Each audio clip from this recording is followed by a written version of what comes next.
ಹರಿದು ಹೆದ್ದೊರೆಯು ಕೆರೆ ತುಂಬಿದಂತಯ್ಯ,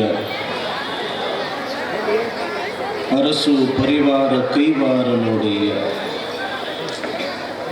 ನೆರೆಯದ ವಸ್ತು ನೆರೆಯುವುದು ನೋಡಯ್ಯ. ಪರಮ ನಿರಂಜನನ ಮರೆವ ಕಾಲಕ್ಕೆ ತುಂಬಿದ ಹರವಿಗೆ ಕಲ್ಲು ಕೊಂಬಂತೆ ಕೂಡಲು ಸಂಗಮದೇವ. ಪ್ರಥಮದಲ್ಲಿ ಮಹಾಮಾನವತಾವಾದಿ, ವಿಶ್ವಗುರು, ವಿಶ್ವವಂದ್ಯ ಜಗದಣ್ಣ ಮಹಾತ್ಮ ಬಸವೇಶ್ವರರನ್ನು, ಎಲ್ಲ ಪ್ರಮಥರನ್ನು, ರೇಣುಕಾದಿ ಪಂಚ ಆಚಾರ್ಯರನ್ನು, ಹಾನಗಲ್ಲ ಗುರುಕುಮಾರ ಶಿವಯೋಗಿಗಳವರನ್ನು ಸ್ಮರಣೆ ಮಾಡಿ, ಶಿವ ಮೆಚ್ಚುವಂತೆ ಬಸವ ಪುರಾಣ ಬರೆದ ಭೀಮಕವಿಗಳವರನ್ನು ಸ್ಮರಿಸಿ,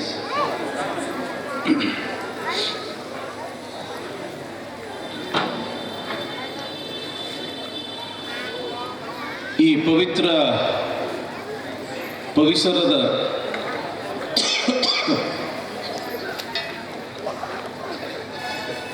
ಈ ಪವಿತ್ರ ಕ್ಷೇತ್ರದ ಪೀಠಾಧಿಪತಿಗಳಾದ, ಈ ಪವಿತ್ರ ಪೀಠದಲ್ಲಿ ತೊಳಗಿ ಬೆಳಗಿದ ಎಲ್ಲ ಮಹಾಪೂಜ್ಯರನ್ನ ಸ್ಮರಣೆ ಮಾಡಿ,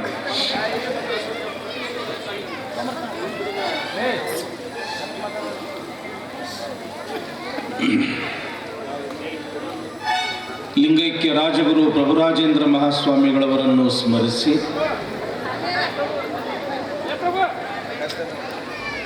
ಅವರ ಜನ್ಮ ಶತಮಾನೋತ್ಸವ,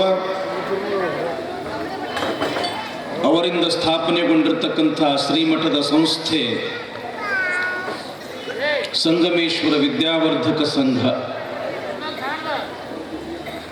ಅದರ ಅಮೃತ ಮಹೋತ್ಸವ, ಅಕ್ಕನ ಬಳಗದ ಅಮೃತ ಮಹೋತ್ಸವ, ಪರಮ ಪೂಜ್ಯರಾಗಿರ್ತಕ್ಕಂಥ ಶಂಕರರಾಜೇಂದ್ರ ಮಹಾಸ್ವಾಮಿಗಳವರ ಜನ್ಮ ಸುವರ್ಣ ಮಹೋತ್ಸವ ಮತ್ತು ರಜತ ಪೀಠಾರೋಹಣ ಮಹೋತ್ಸವದ ಅಂಗವಾಗಿ 21 ದಿನಗಳ ಪರ್ಯಂತ ಬಸವ ಪುರಾಣ, ಬಸವ ಪುರಾಣದಲ್ಲಿ ಇವತ್ತು ಬಹಳ ವಿಶೇಷ, ಬಸವಣ್ಣನವರ ವಿವಾಹ ಮಂಗಲೋತ್ಸವ. ಸಾನ್ನಿಧ್ಯ ವಹಿಸಿದ ಭಕ್ತ ಪ್ರೇಮಿಗಳು, ತ್ರಿಕಾಲ ಪೂಜಾನಿಷ್ಠರು, ತ್ರಿಕಾಲ ವಂದ್ಯರು, ಶಿಕ್ಷಣ ಪ್ರೇಮಿಗಳು ಆಗಿರ್ತಕ್ಕಂಥ ಶ್ರೀಮನ್ ನಿರಂಜನ ಪ್ರಣವ ಸ್ವರೂಪ ಶಂಕರ ರಾಜೇಂದ್ರ ಅಪ್ಪಗಳ ಶ್ರೀಪಾದಗಳಲ್ಲಿ ಅನಂತ ಪ್ರಣಾಮಗಳು. ಈ ಕಾರ್ಯಕ್ರಮದ ಪೂರ್ವಭಾವಿಯಾಗಿ ಒಂದಲ್ಲ, ಎರಡಲ್ಲ, 15-20 ಗ್ರಾಮಗಳಲ್ಲಿ ಸಂಚರಿಸಿ ಸಂಚಾರಿ ಬಸವ ಪುರಾಣವನ್ನು ಮಾಡುವುದರ ಮುಖಾಂತರ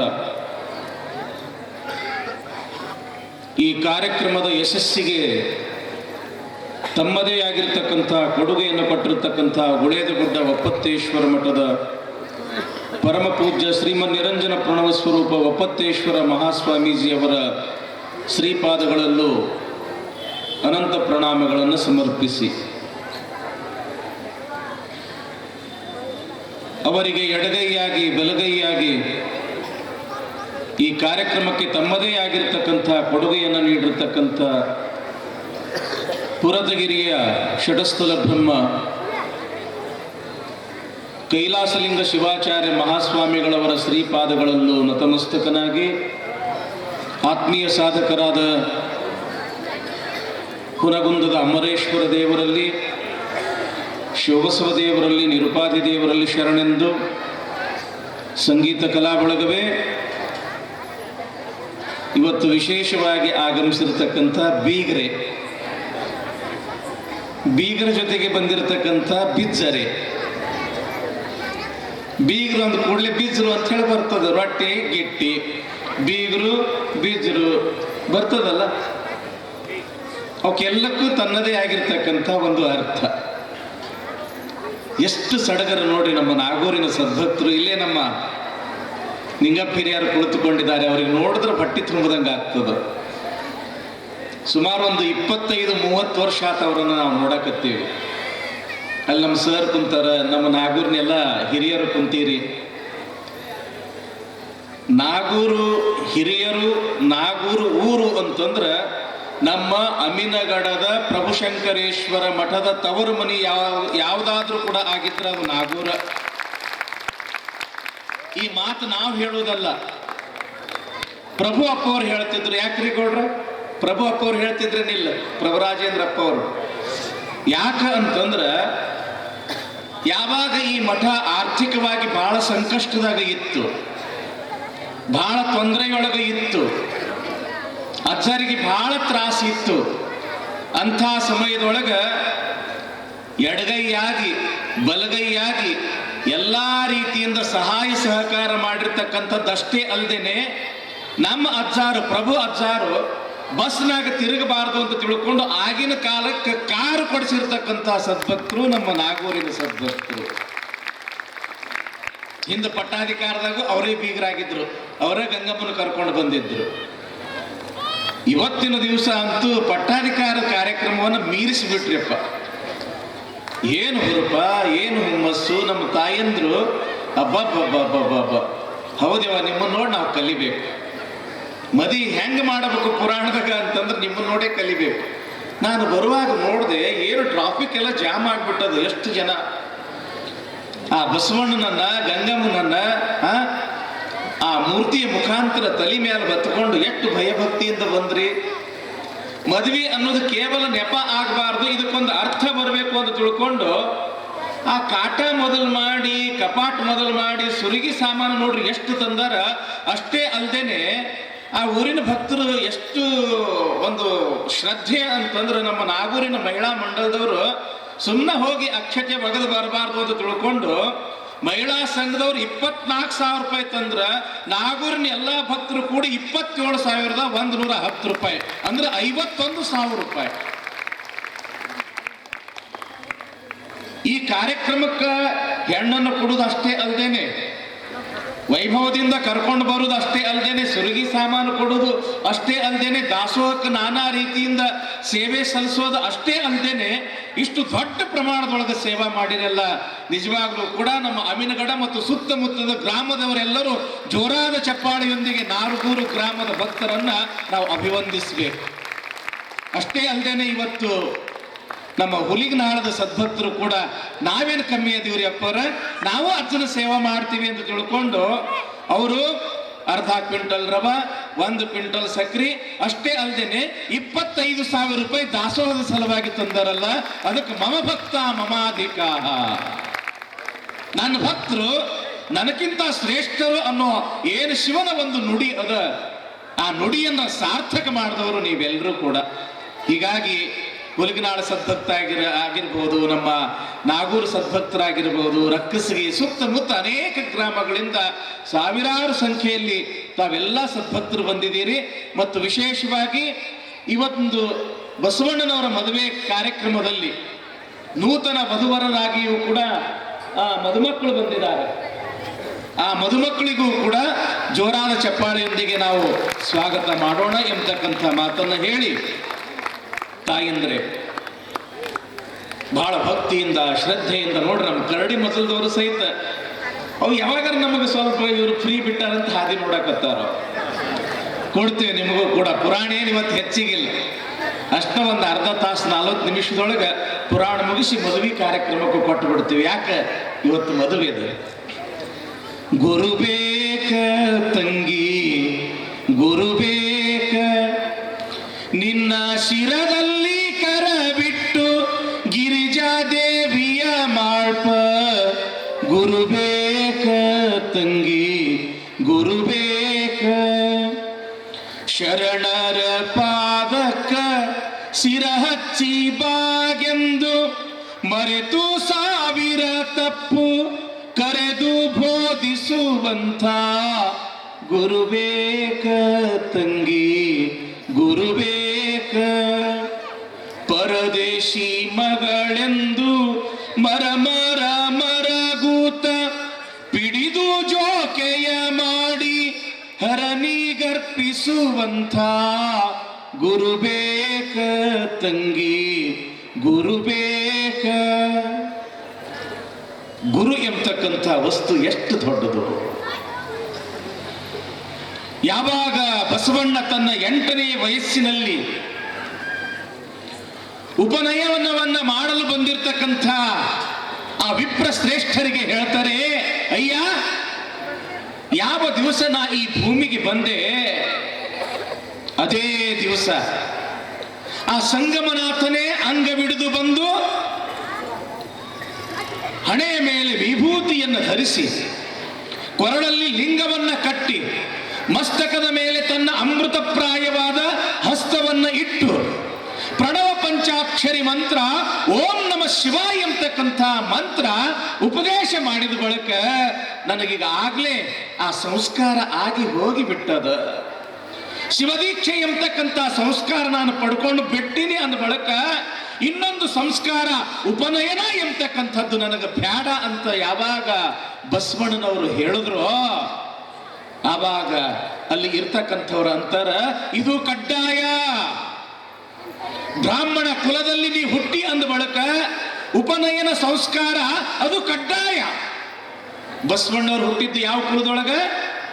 ಬ್ರಾಹ್ಮಣ ಕುಲದ. ಆ ಬ್ರಾಹ್ಮಣದಲ್ಲಿಯೂ ಕೂಡ ವೈಷ್ಣವ ಬ್ರಾಹ್ಮಣ ಮತ್ತು ಶೈವ ಬ್ರಾಹ್ಮಣ ಅಂತ ತಿಳ್ಕೊಂಡು 2 ವಿಧ. ವಿಷ್ಣುವಿನ ಆರಾಧನೆಯನ್ನ ಮಾಡ್ತಕ್ಕಂಥವರು ವೈಷ್ಣವ ಬ್ರಾಹ್ಮಣರು, ಶೈವ ಅಂದ್ರೆ ಶಿವನನ್ನ ಆರಾಧನೆಯನ್ನ ಮಾಡ್ತಕ್ಕಂಥವರು ಶೈವ ಬ್ರಾಹ್ಮಣರು. ಅವರು ಇಂದಿಗೂ ಕೂಡ ಇರ್ತಕ್ಕಂಥ ಒಂದು ಪರಂಪರೆ ನಮ್ಮ ನಾಡಲ್ಲಿ ಅದೇ. ನಾವು ಮತ್ತು ನಿಮ್ಮ ಅಜ್ಜಾರು ಮೈಸೂರಿನಲ್ಲಿ ಕಲಿತಕ್ಕಂಥ ಸಮಯದೊಳಗೆ ನಮಗೆ ಒಬ್ಬ ವಿದ್ಯಾಗುರುಗಳು ಇದ್ರು, ಬಸವಣ್ಣಾಚಾರ್ ಅಂತ. ನೆನಪೈತ್ರಿಯಪ್ಪ ಅವರು? ನಾವು ಇಂಗ್ಲಿಷ್ ಪಾಠಕ್ಕೆ ಹೋಗ್ತಿದ್ವಿ. ಅವರು ಶೈವ ಬ್ರಾಹ್ಮಣರು. ಶೈವ ಬ್ರಾಹ್ಮಣರು ಹೆಂಗ ಅಂತಂದ್ರ ಅವ್ರ ಕೊಳ್ಳಾಗ ಜನಿವಾರನೂ ಇರ್ತದ, ಲಿಂಗಾನೂ ಇರ್ತದ. ಜನಿವಾರು ಇರ್ತದ, ಲಿಂಗಾನೂ ಇರ್ತದ. ಆದ್ರೆ ಇಲ್ಲಿ ಬಸವಣ್ಣವ್ರ ಅಂತಾರ, ನನಗೆ ಲಿಂಗ ಅದ ಅಂದ ಬಳಿಕ ಜನಿವಾರ ಬೇಕಾಗಿಲ್ಲ. ಬಸವಣ್ಣನವರ ಈ ಒಂದು ಘಟನೆಯ ಬಗ್ಗೆ ಸಾಕಷ್ಟು ಜನ ಬಹಳ ಅಪಾರ್ಥ ಮಾಡ್ಕೊಳ್ತಾರ. ಮುಂಜೆಯನ್ನ ತಿರಸ್ಕಾರ ಮಾಡಿ ಬಸವಣ್ಣ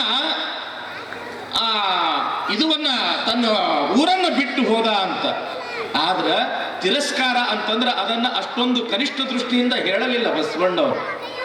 ಈಗಾಗಲೇ ನನ್ನ ಸದ್ಗುರುನಾಥ ಸಂಗಮನಾಥ ಲಿಂಗವನ್ನ ಕರುಣಿಸನ ಅಂದ ಬಳಿಕ ಸಾಕು ನನಗ, ಮತ್ತು ಈ ಜನಿವಾರ ಏಕೆ ಬೇಕು ಅಂತ ತಿಳ್ಕೊಂಡು, ಯಾವಾಗ ನೀನು ಜನಿವಾರ ಕಟ್ಕೊಳ್ಳಬೇಕು ಎಂಬತಕ್ಕಂಥ, ಉಪನಯನ ಮಾಡ್ಕೊಳ್ಳಬೇಕು ಎಂಬತಕ್ಕಂಥ ಅಲ್ಲಿ ವಿಪ್ರರವಾದ ಹೆಚ್ಚಾತೋ ನನಗೆ ಬೇಕಾಗಿಲ್ಲ.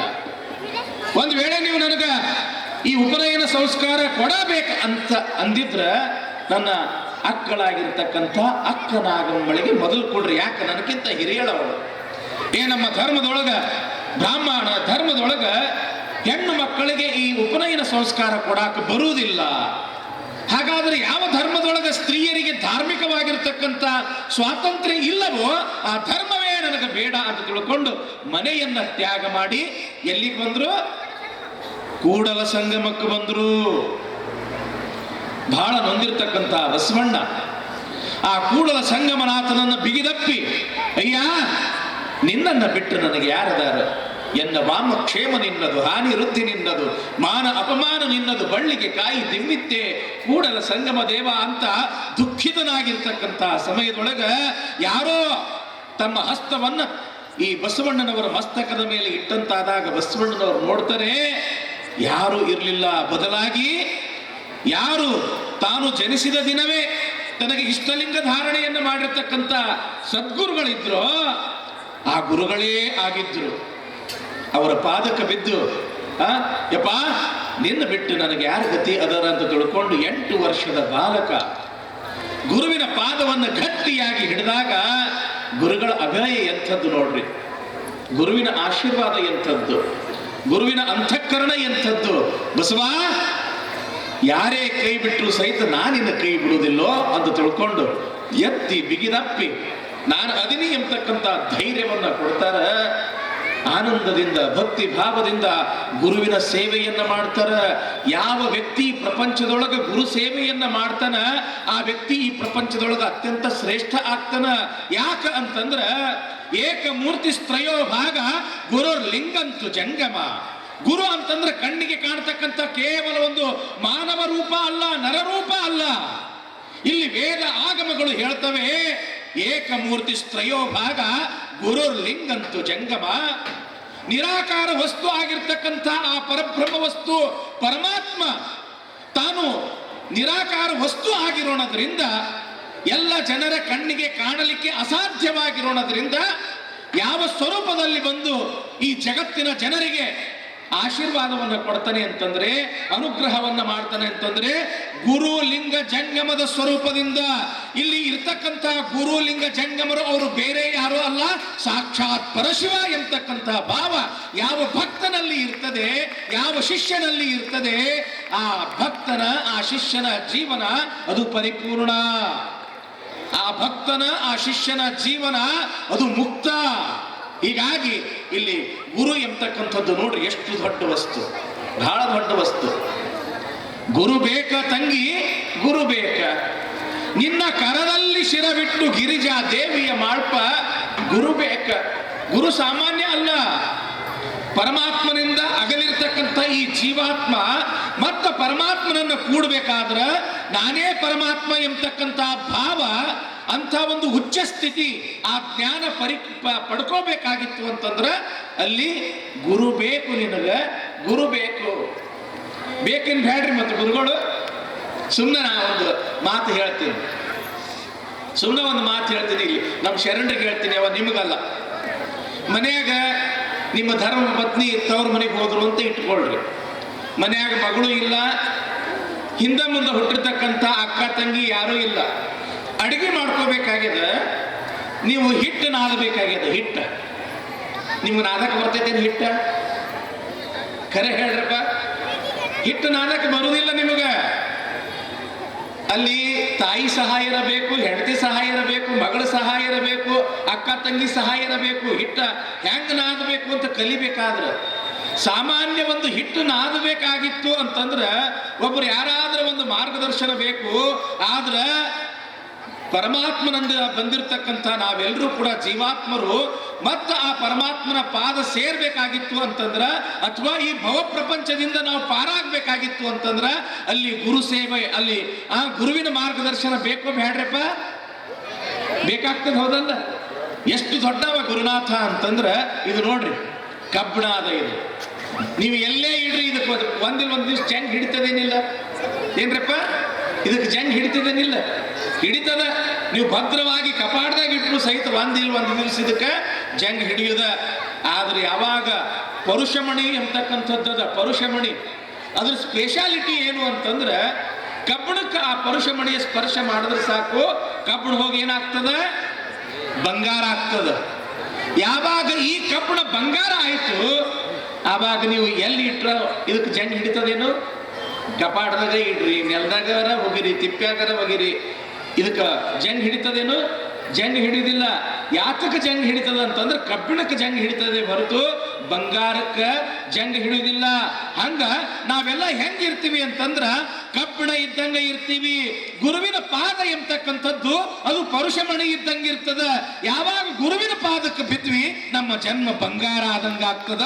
ಅದಕ್ಕೆ ಗುರು ಬೇಕ ತಂಗಿ, ಗುರು ಬೇಕ. ಹಿಂಗ ಪರಿಪರಿಯಿಂದ ಗುರು ಸೇವೆಯನ್ನ ಮಾಡಿರ್ತಕ್ಕಂಥ ಬಸವಣ್ಣನವರು ಇಲ್ಲಿ ಪರಿಪೂರ್ಣನಾಗಿರ್ತಕ್ಕಂಥ ಜ್ಞಾನವನ್ನು ಹೊಂದಿದ್ದಾರೆ. ಎಲ್ಲರಿಗೂ ಕೂಡ ಬೇಕಾಗಿರ್ತಕ್ಕಂಥವರಾಗಿದ್ದಾರೆ. 20 ವರ್ಷದವರಾಗಿದ್ದಾರೆ ಬಸವಣ್ಣನವರು. ಇತ್ತ ಬಲದೇವ ಮಂತ್ರಿ, ಮಂಗಳ ವೇಳೆಯಲ್ಲಿ ಇರ್ತಕ್ಕಂಥ ಬಲದೇವ ಮಂತ್ರಿ ತನ್ನೂರಾಗಿರ್ತಕ್ಕಂಥ ಇಂಗಳೇಶ್ವರಕ್ಕ ಹೋಗಬೇಕು ಅಂತ ಬರ್ತಕ್ಕಂಥ ಸಂದರ್ಭ, ಹಾದಿಯಲ್ಲಿ ಕೂಡಲ ಸಂಗಮ, ಮನೆಯ ದೇವರು ಸಂಗಮನಾಥ. ಸಂಗಮನಾಥನ ದರ್ಶನವನ್ನು ಮಾಡಿಕೊಂಡು ಹೋಗ್ಬೇಕು ಅಂತ ಬಂದಿರತಕ್ಕಂಥ ಸಮಯದೊಳಗ ಅಲ್ಲಿ ಇರ್ತಕ್ಕಂಥ ಬಸವಣ್ಣನನ್ನು ನೋಡ್ತಾರ ಬಲದೇವ ಮಂತ್ರಿಗಳು. ಎಲ್ಲರ ಬಾಯಿಯೊಳಗ ಕಲ್ಲು ಸಕ್ಕರೆಯಂತೆ ಬಸವಣ್ಣ. ಏನು ಆಚಾರ, ಏನು ವಿಚಾರ, ಏನು ನಡೆ, ಏನು ನುಡಿ. ಎಲ್ಲರಿಗೂ ಬೇಕಾಗಿರ್ತಕ್ಕಂಥ ಬಸವಣ್ಣನ ಕಡೆಗೆ ಯಾರ ಲಕ್ಷ್ಯ ಹೋತು? ಬಲದೇವ ಮಂತ್ರಿಯ ಲಕ್ಷ್ಯ ಹೋತು. ಮನಸ್ಸಿನೊಳಗೆ ವಿಚಾರ ಮಾಡ್ತಾರ, ಅಬ್ಬಬ್ಬ, ಯಾರು ಈ ಹುಡುಗ, ಯಾರು ಈ ತರುಣ, ಎಷ್ಟು ಲಕ್ಷಣವಾಗಿ ಇದಾನಲ್ಲ, ಎಷ್ಟು ಸುಂದರವಾಗಿ ಇದಾನಲ್ಲ, ಆತ ಎಷ್ಟು ಸುಂದರವಾಗಿ ಲಕ್ಷಣವಾಗಿ ಅದಾನ, ಗುಣಗಳೂ ಕೂಡ ಅಷ್ಟೇ ಸುಂದರ ಅದಾವ. ಎಲ್ಲರೂ ಬಾಯಿ ತೆರೆದ್ರೆ ಬಸವಣ್ಣ ಅಂತಾರೆ. ಎಲ್ಲರ ಬಾಯಿ ಒಳಗೆ ಕಲ್ಸಕ್ರಿ ಇದ್ದಂಗ ಅದಾನ. ನನ್ನ ಮಗಳಾಗಿರ್ತಕ್ಕಂಥ ಗಂಗಾಂಬಿಕೆಗೆ ಈತ ವರನಾಗಿ ದೊರಕಿದ್ದೇ ಆದ್ರೆ ನನ್ನ ಮಗಳ ಪುಣ್ಯ, ನನ್ನ ಭಾಗ್ಯ. ಯಾರಿರ್ಬೋದು ಅಂತೇಳಿ ವಿಚಾರ ಮಾಡಲಾಗಿ ಗೊತ್ತಾಗ್ತದ, ಬಸವಣ್ಣ ಬೇರೆ ಯಾರು ಅಲ್ಲ, ತನ್ನ ಸೋದರಳಿಯನೇ, ಅಂದ್ರೆ ತನ್ನ ತಂಗಿಯ ಮಗನಾಗಿರ್ತಕ್ಕಂಥ ಬಸವಣ್ಣ. ಯಾರು? ಬಲದೇವ ಮಂತ್ರಿ. ಯಾರು? ಬಸವಣ್ಣನ ತಾಯಿ ಹೆಸರು ನೆನಪಿಟ್ರಿವ? ಯಾರು ಹೇಳ್ರಿ? ಮಾದಲಾಂಬಿಕೆ. ಆ ಮಾದಲಾಂಬಿಕೆಯ ಅಣ್ಣ ಈ ಬಲದೇವ ಮಂತ್ರಿ. ಎಲ್ಲಿ ಪ್ರಧಾನಮಂತ್ರಿಯಾಗಿ ಕೆಲಸ ಮಾಡ್ತಿರ್ತಾರೆ ಅಂತಂದ್ರೆ ಮಂಗಳವೇಡ ಅಂತ. ಮೊದಲು ಅದು ಕರ್ನಾಟಕದಲ್ಲಿಯೇ ಇತ್ತು, ಈಗ ಮಹಾರಾಷ್ಟ್ರದೊಳಗೆ ಹೋಗ್ಯದ. ಮಂಗಳವೇಡ ಅಲ್ಲಿ ಒಂದು ರಾಜನ ಆಸ್ಥಾನ. ಯಾರು? ಬಿಜ್ಜಳ ಮಹಾರಾಜನ ಆಸ್ಥಾನ. ಆ ಆಸ್ಥಾನದೊಳಗ ಮಹಾಮಂತ್ರಿಯಾಗಿ ಕೆಲಸ ಮಾಡ್ತಕ್ಕಂಥವನು ಬಲದೇವ ಮಂತ್ರಿ. ಈ ಬಲದೇವ ಮಂತ್ರಿಯ ಊರು ಯಾವುದು? ಬಾಗೇವಾಡಿ ಹತ್ರ ಇರ್ತಕ್ಕಂಥ ಇಂಗಳೇಶ್ವರ. ಯಾವಾಗ ನನ್ನ ತಂಗಿಯ ಮಗನೇ ಈ ಬಸವಣ್ಣ ಅನ್ನೋದು ಗೊತ್ತಾಗಿ ಬಾಗೇವಾಡಿಗೆ ಓಡೋಡಿ ಬಂದಿದ್ದಾನೆ ಬಲದೇವ ಮಂತ್ರಿ. ತಂಗಿ, ಯಾವಾಗ ಬಸವಣ್ಣ ಮತ್ತು ನನ್ನ ಮಗಳಾಗಿರ್ತಕ್ಕಂಥ ಗಂಗಾಂಬಿಕೆ ಅತ್ಯಂತ ಚಿಕ್ಕವರಾಗಿರ್ತಕ್ಕಂಥ ಸಮಯದೊಳಗ ಮುಂದೆ ಇವರಿಬ್ಬರು ಮದುವೆ ಮಾಡುನು ಅಂತ ತಿಳ್ಕೊಂಡು ನಾವಿಬ್ರು ಮಾತಾಡಿದ್ದು ನೆನಪೈತೇನು ತಂಗಿ? ನೆನಪೈತಿ ಅಣ್ಣ. ಆದ್ರೆ ಏನ್ ಮಾಡ್ತಿ ಅಣ್ಣ? ಬಸವಣ್ಣ ತನ್ನ 8ನೇ ವಯಸ್ಸಿಗೆ ನನಗೆ ಉಪನಯನ ಬೇಡ ಅಂತ ತಿಳ್ಕೊಂಡು ಕೂಡಲ ಸಂಗಮಕ್ಕೆ ಹೋಗಿಬಿಟ್ಟ. ಅಂದಿನಿಂದ ಇಲ್ಲಿ ತನಕ ಬಂದೇ ಇಲ್ಲ. ಹಾಗಾದ್ರೆ ಬಸವಣ್ಣನಿಗೆ ನನ್ನ ಮಗಳನ್ನ ಕೊಟ್ಟು ಮದುವೆ ಮಾಡಬೇಕಲ್ಲ, ನನ್ನ ಮಾತು ಕೇಳ್ತಾನೋ ಇಲ್ಲೋ ಗೊತ್ತಿಲ್ಲ ಅಂತ ತಿಳ್ಕೊಂಡು ಮಾದರಸರು ಕೂಡ ಹೇಳ್ತಾರ. ಹಾಗಾದ್ರೆ ಯಾರ ಮಾತು ಕೇಳ್ತಾರ? ಗುರುಗಳಾಗಿರ್ತಕ್ಕಂಥ ಸಂಗಮನಾಥ ಗುರುಗಳ ಮಾತು ಕೇಳ್ತಾರ.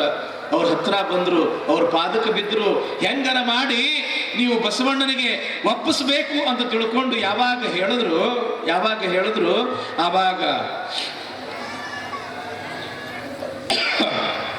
ಆವಾಗ ಬಸವಣ್ಣನವರನ್ನ ಕರೆಯಲಿಕ್ಕೆ ಕಳಿಸ್ತಾರೆ. ಯಾರು? ಗುರುಗಳಾಗಿರ್ತಕ್ಕಂಥ ಸಂಗಮನಾಥರು. ಆವಾಗ ಸಂಗಮನಾಥರಿಗೆ ಹೇಳ್ತಾರೆ,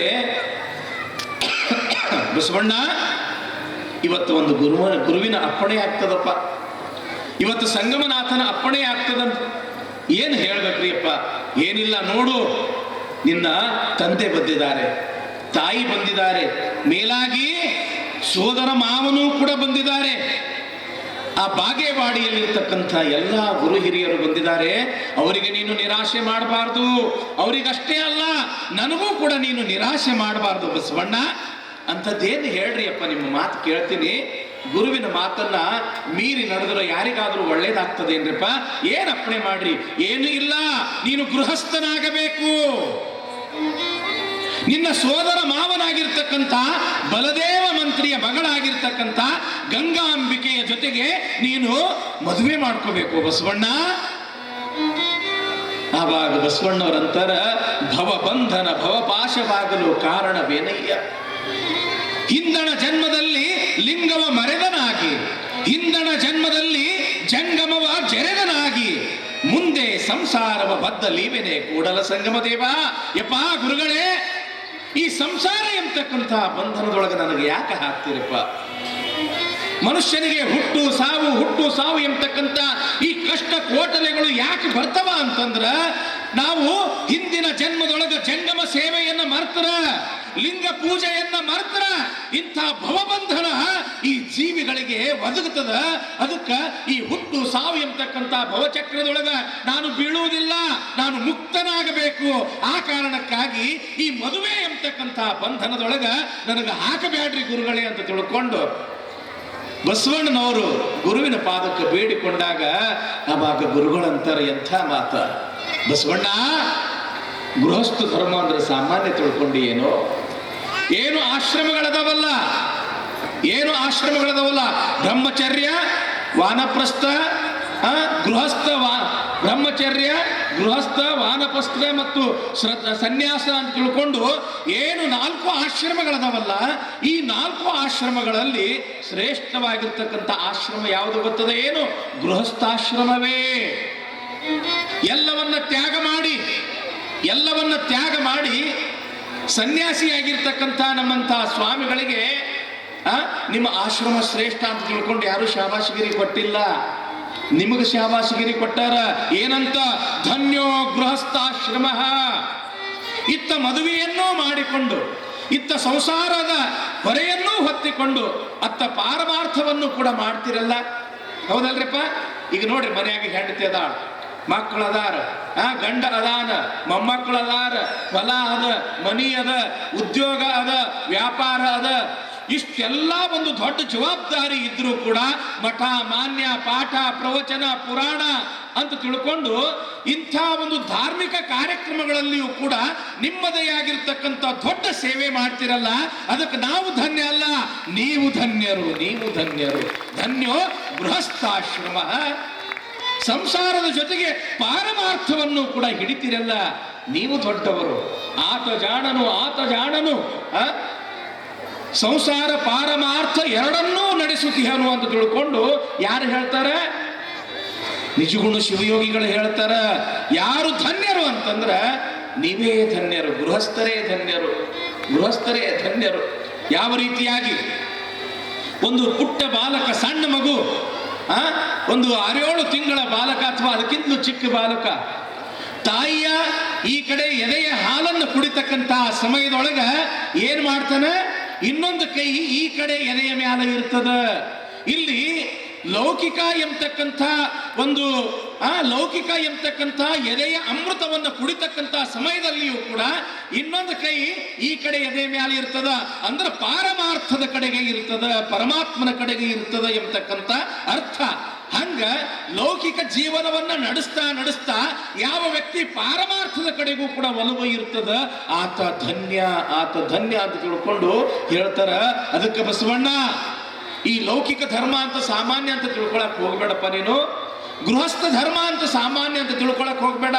ಯಾಕ ಅಂತಂದ್ರ ಜಗತ್ತಿನ ತಂದೆ ತಾಯಿಯಾಗಿರ್ತಕ್ಕಂಥ ಪಾರ್ವತಿ ಪರಮೇಶ್ವರರು ಈ ಗೃಹಸ್ಥ ಧರ್ಮವನ್ನ ಆಚರಣೆಯನ್ನ ಮಾಡಿ ಇಡೀ ಲೋಕಕ್ಕೆ ತಂದೆ ತಾಯಿಯಾಗಿರ್ತಕ್ಕಂಥವ್ರಪ್ಪ.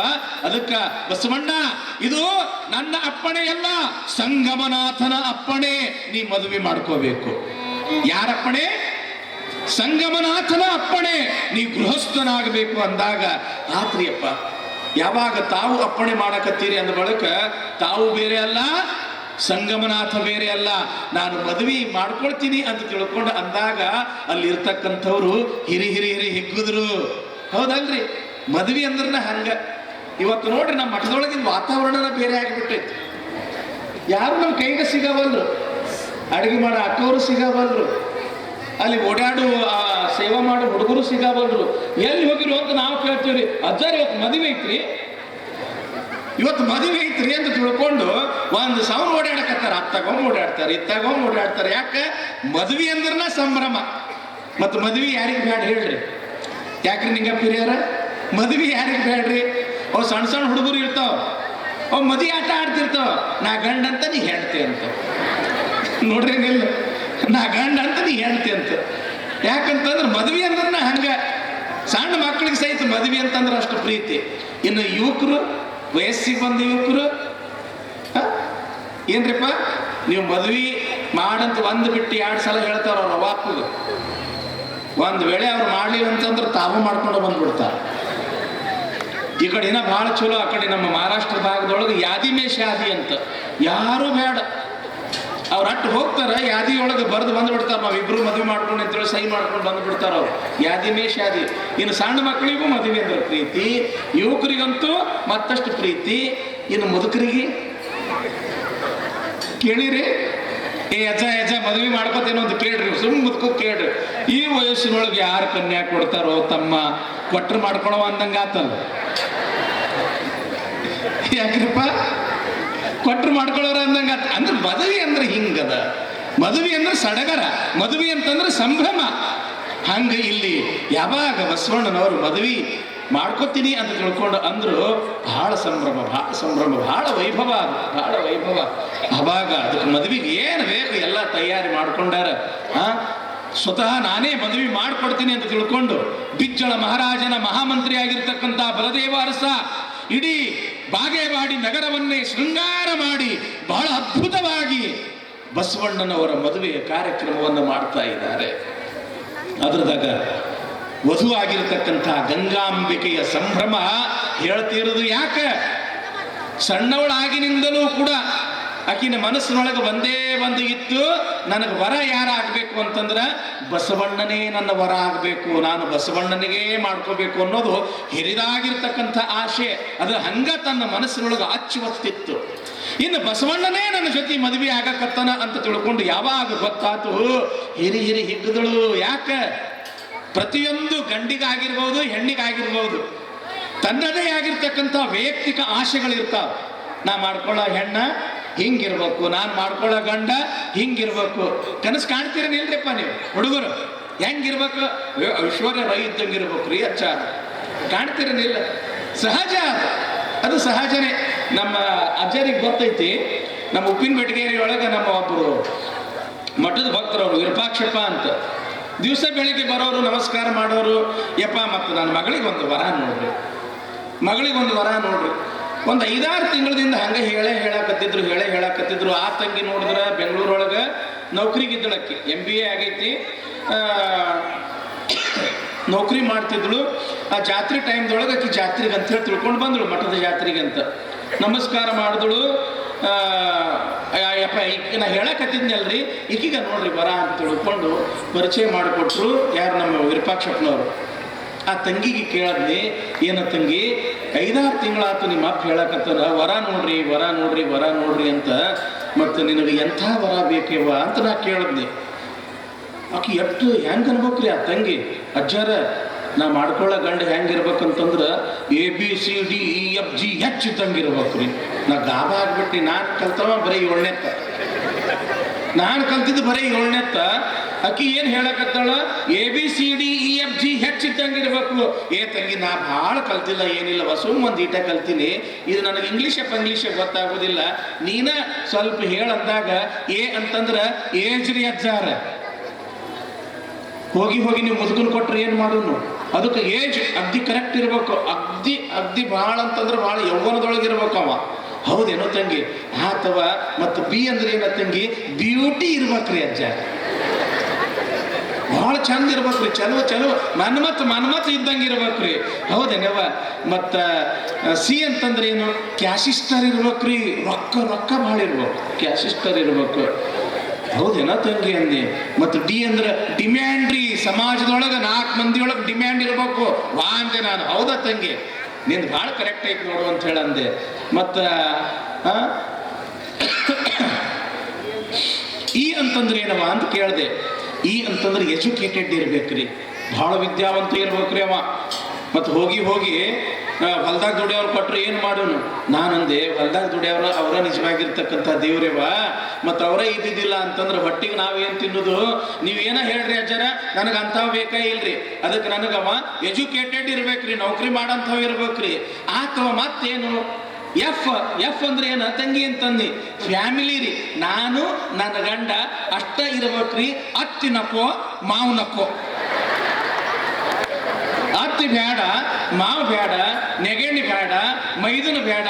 ಯಾರು ಅಂತಂದ್ರೆ ನಾನು ನನ್ನ ಗಂಡ ಇಬ್ಬರ ಇರ್ಬೇಕು. ತಂಗಿ, ಇಲ್ಲಿ ತನಕ ನೀ ಭಾಳ ಕರೆಕ್ಟ್ ಹೇಳಿದ್ದಿ, ಇಲ್ಲೇ ನೀ ಹಾದಿ ತಪ್ಪದು ನೋಡಿದೆ ಅಂತ ಹೇಳಿದೆ ನಾನು. ಯಾಕ್ರಿ ಅಜ್ಜರ ಅಂತ ಕೇಳೋರು. ತಂಗಿ, ಫ್ಯಾಮಿಲಿ ಅಂತಂದ್ರೆ ಏನವ? ಪರಿವಾರ ಅಂತಂದ್ರೆ ಏನು? ಕೇವಲ ಗಂಡ ಹೆಂಡತಿ ಮಕ್ಕಳು ಇದ್ದಿದ್ದಕ್ಕೆ ಫ್ಯಾಮಿಲಿ ಅಂತ